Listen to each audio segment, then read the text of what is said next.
On Feb 1 last year, that's 2022, Finance Minister Nirmala Sitharaman announced the setting up of an expert committee to study and suggest changes to remove end-to-end friction in regulation and taxes for India's PE and VC investors. The committee was also mandated to identify potential accelerants to make India a top investment destination. As we head towards Budget 2023, the committee has not only been set up, but it's also submitted its report to the Finance Minister.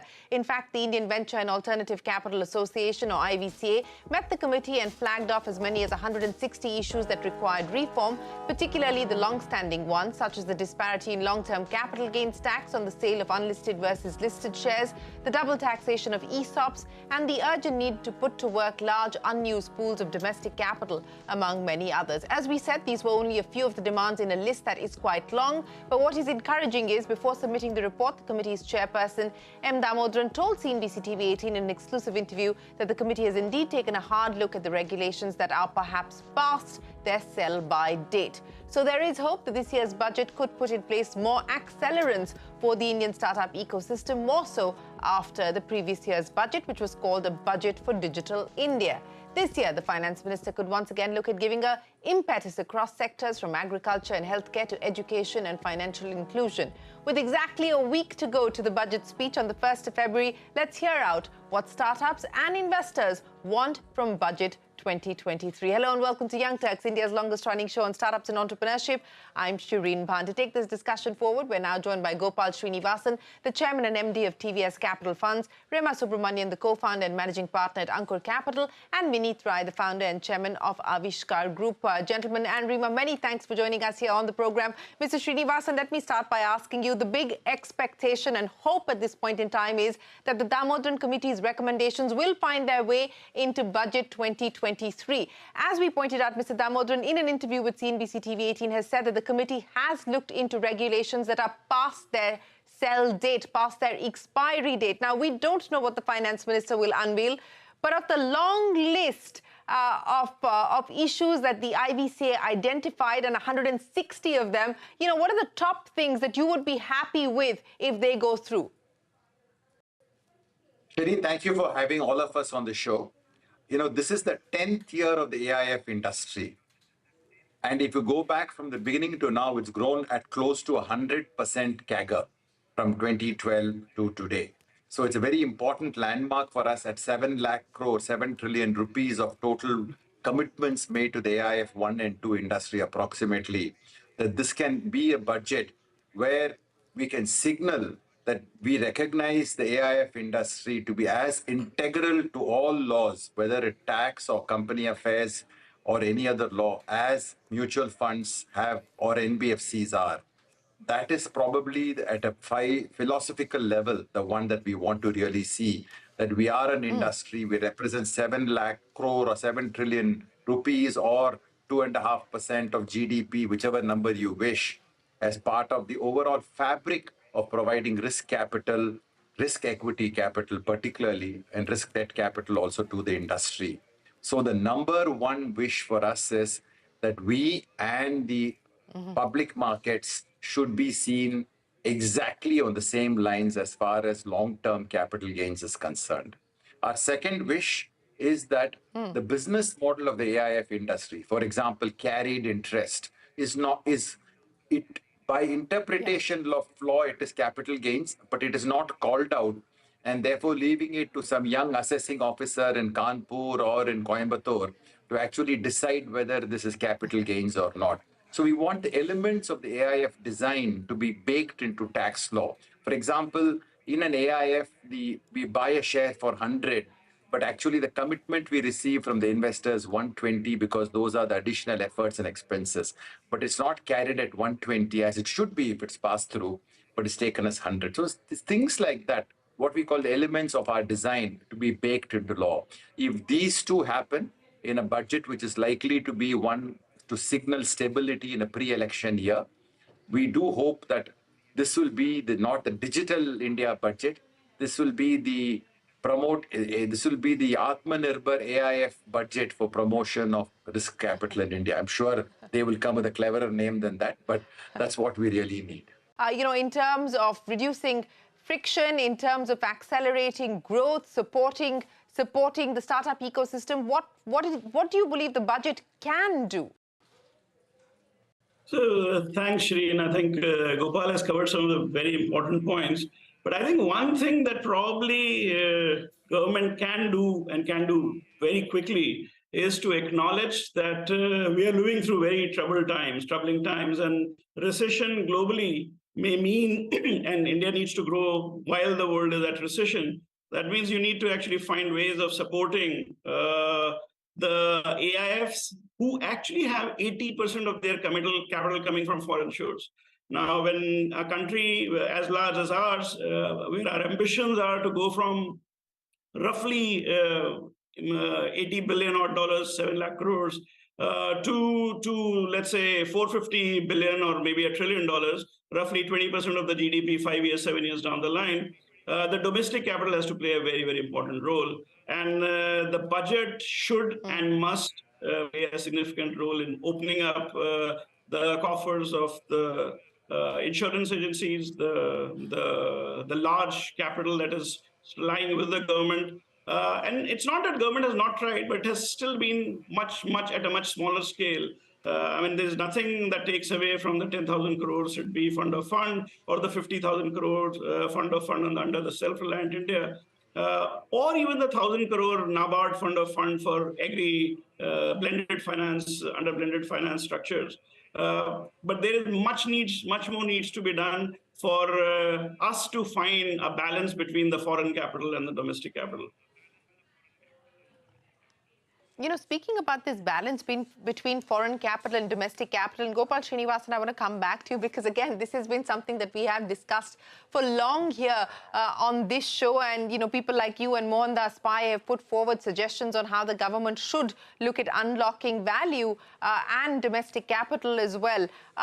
Again, on that, you know, to Vineet's point, let's be specific. What is it that you realistically expect, and what would you be what would you be happy with if it goes through? So, Shireen, we must first accept the fact that we are in an emerging state of the AIF industry. If what we should be doing and what we are doing are at being maybe at a 30-40% stage of development, which means still when domestic LPs evaluate us, let us say an insurance company, some of them are very sophisticated, some of them are at a basic level because it is their first and early investments. And you know, ours is an industry, Shireen, which takes 7 to 8 years before you can get comfortable with a fund. Given that the AIF industry itself is some 10 plus years old, 15, 20 years if you take VCF regime, we are still at an early stage of development. So keeping that in mind, especially for pension funds, especially for PFRDA, where 90% of the PFRDA pool is the public pool, government servant pool, only 10% is private.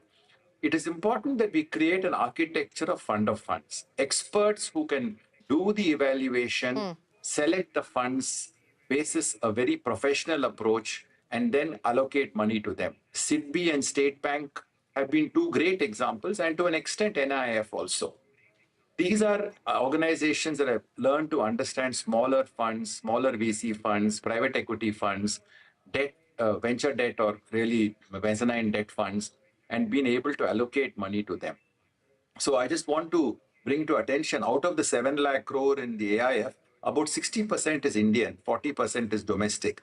But what Vineet said, 80% of the total invested in India, which includes the foreign funds. So if you take our usual number of, say, 5 billion or 6 billion or whatever number we want and call it 50, 60 lakh crore, whatever, 5, 6 lakh crore, in that 80% is foreign. So I want to basically say that this fund of funds was announced very unambiguously last year by the finance minister. Madam Finance Minister talked about blended fund of funds and sector focused as well, agri, deep tech, rural, etc.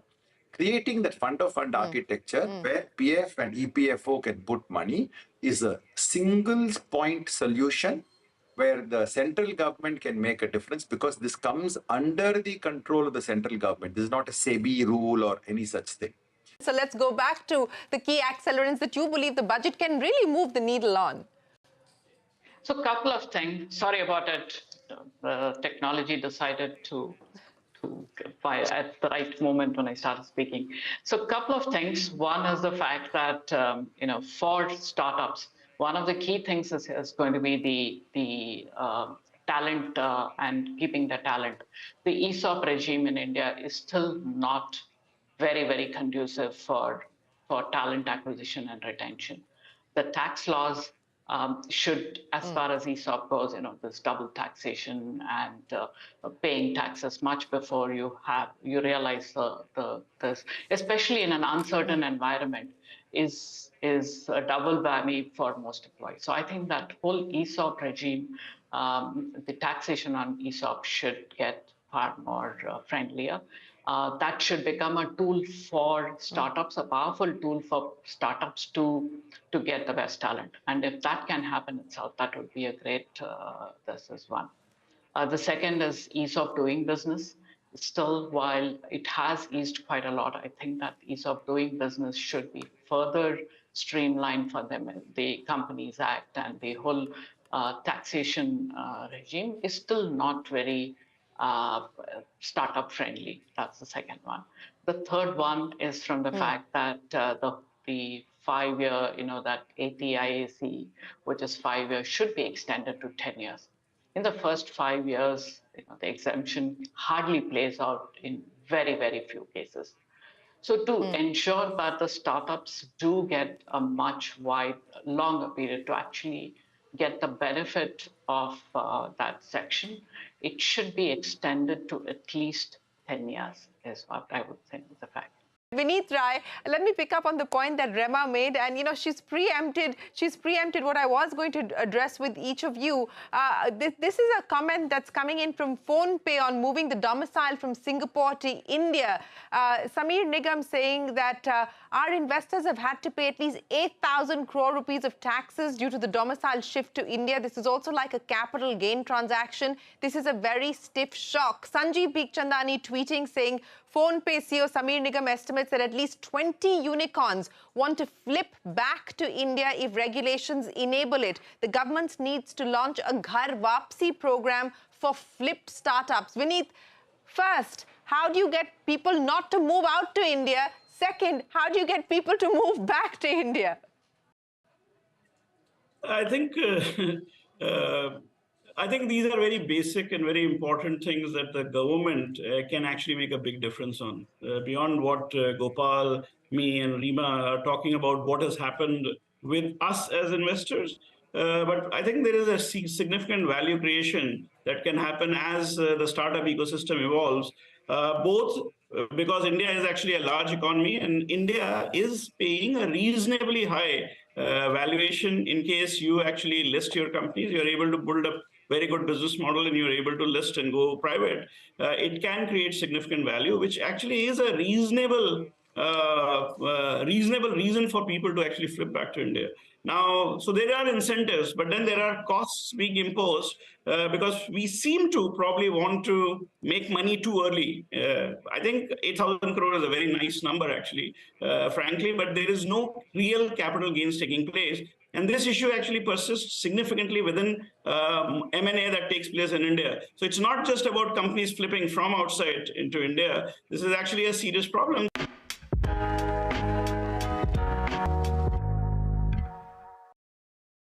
CNBC-TV18 presents Mutual Fund Funders.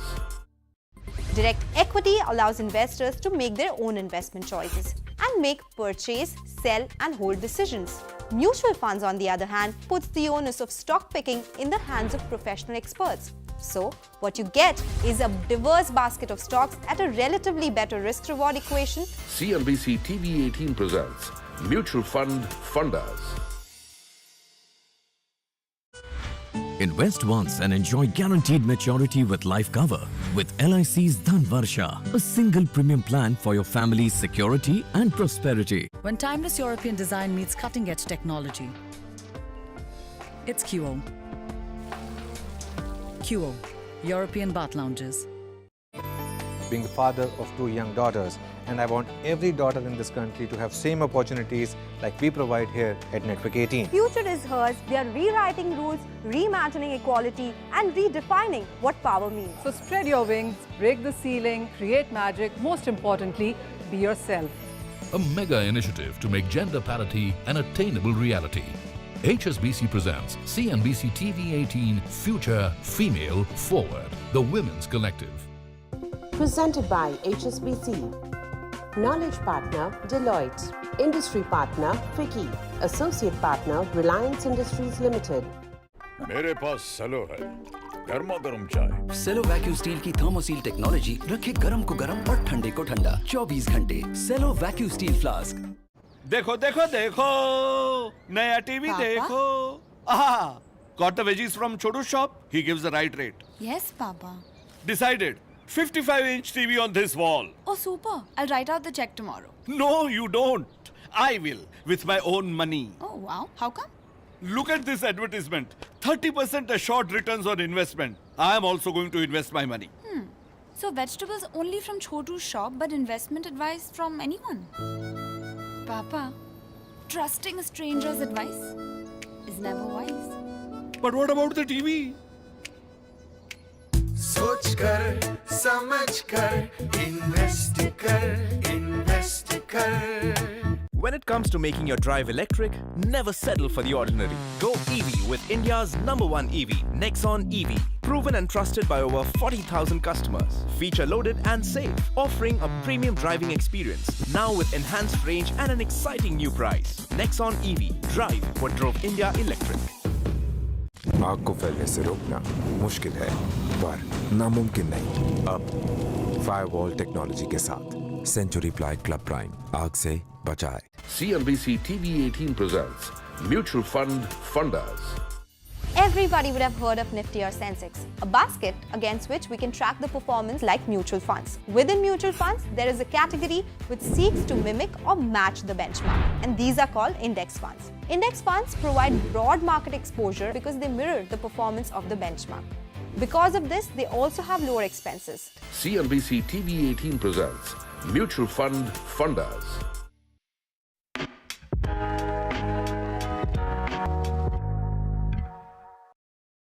Gopal Srinivasan, do you anticipate that there will be an acknowledgement, be any kind of redressal on either of these issues? One, trying to get people not to move out of India to start with, and we've seen that flight over the last few years, and B, to ensure that those who have moved out find it easier to move back. I think Vineet made some really good points. Fundamentally, Shireen, from my point of view, a lot of people move out because if you do the deep analysis, at a seed and Series A stage, basically, the foreign funds, the foreign VC funds, sell them the Kool-Aid of basically the advantages of relocating to Delaware or Singapore or wherever. So that, I think, is where the core issue is. We need more AIF-type funds participating in that area, unlike the foreign funds with their programs who attract the seed and Series A. जो घर वापसी करते हैं, पहले घर से निकल के जाते हैं ना. So fundamentally, the question really is, why did they leave? Because it's a B2B SaaS company, and some foreign fund sold them the idea that going there is the only way. But after the success of Indian listing and the disasters faced in NASDAQ, I think people are more ready. So I think it has to be a concerted effort to get more seed and Series A funds, like what Rema does, for example. They are the ones who will be able to get these companies back to India. Second is ESOPs, already been covered. Already government has made some good steps on ESOPs. They made some changes in the last 2 years where they said if you get IMB, Interministerial Board approval, you can get up to 4 or 5 years as an exemption. But that needs to be not only made 10 years, but it should not apply if you leave the company. Such tweaks have to be done. So 2-3 such messages need to be given clearly and unambiguously by the government in order to keep this movement going. Yes, Rema, Mr. Srinivasan and Vineet, I want to understand from you, there are concerns at this point in time on the health of the startup ecosystem. Of course, valuations across the board globally have come off. We've seen the kind of pain that the technology sector globally is faced with, and that story is playing out here as well. But there are questions today. Vineet, I'm going to get you and Rema to come in before I come to Mr. Srinivasan. There are questions on overestimation of market size, on overestimation of the monetization capability, and at the end of the day, what really this means as far as this whole sort of unicorn universe is concerned. Vineet, let me start by asking you, how worried are you today? So, Shireen, I have never been worried because as investors, we have to be more optimistic than entrepreneurs, and entrepreneurs are a very optimistic breed. So I think that the critical and very important part of this entire engagement that we are talking about, specifically about what is happening because there is actually change, there is valuation dips, etc. These are things that one should not be really concerned about because as investors, as fund managers, we are long-term players. So the capital has not vanished. What has actually happened is there is a mismatch between expectations of the entrepreneurs and what they were expecting will happen. There has been a little bit of lull because everybody, when you see a fairly significant change, want to step back and rethink and reflect on how do you participate. What has actually happened in India is a large number of people want to follow rather than lead. They are looking for lead investors because valuations now has become a fairly sensitive issue. And lead investors are like Rema, Aavishkaar, and Gopal. We are the kind of folks, because we are on the ground, we are actually spending significant amount of time. We have to play a significant and more role in attracting the capital to come in and basically bring in those who are actually sitting on the sidelines wanting to do a follow-on investment. I can tell you there are 10 examples in my own portfolio where there are 5 investors who have actually said we are committed to come in this round, but not willing to find a lead investor. And that actually tells you that you need to have significant understanding. So there is becoming this sort of a differentiation that is coming in. But what is the deterrent there? What is the deterrent there, Vineet? Is there a lack of confidence? Is it a confidence erosion? What's holding the lead investors back? I think that it's not about lead investors being held back. There are a lot of people who don't want to take lead. And one of the reasons, the difference is actually the capability to make that assessment. All the issues that you point. Are you making the right assessment of the market? Are you on the field? Are you making one single visit and taking an assessment? You like a great presentation and then you are making a decision? Or do you really understand the market? Do you understand the challenges of monetization? Can you actually support the institution to reach where they are? So these are the differences between set of investors who are deeply involved and those who are actually far away, very important part of the ecosystem because you cannot not have them, but may not want to actually lead given the kind of the up and down things have happened. So. Gopal Srinivasan, we're completely out of our time here. 5 seconds, sum up the mood for us ahead of the budget. I think that, my mind, what this budget needs to do is bharosa. Fundamentally, trust AIF managers, trust the startups to go through the surf of Alan Greenspan-created massive liquidity, further accelerated by COVID, but sharply corrected by excellent Reserve Bank managers. So allow the second thing to happen. And my dream, Indian fund managers should be investing across the world. Remove all limits on us investing abroad. Let the insurer not tell us we can't invest abroad. Let us go and create fund managers from India who will show the world how to build great companies. That's Gopal Srinivasan, Rema Subramanian and Vineet Rai, we will get you back on the 1st of February to decode the fine print of what the union budget finally unveils as far as the startup ecosystem is concerned. Atmanirbharta, Bharosa, and of course, giving the AIF industry a further fillip. That's the big ask here of Gopal Srinivasan, Rema and Vineet. Many thanks for joining us on this special edition of Young Turks. We'll take a break. There's a lot more coming up. Don't go anywhere. We're back in a minute with more.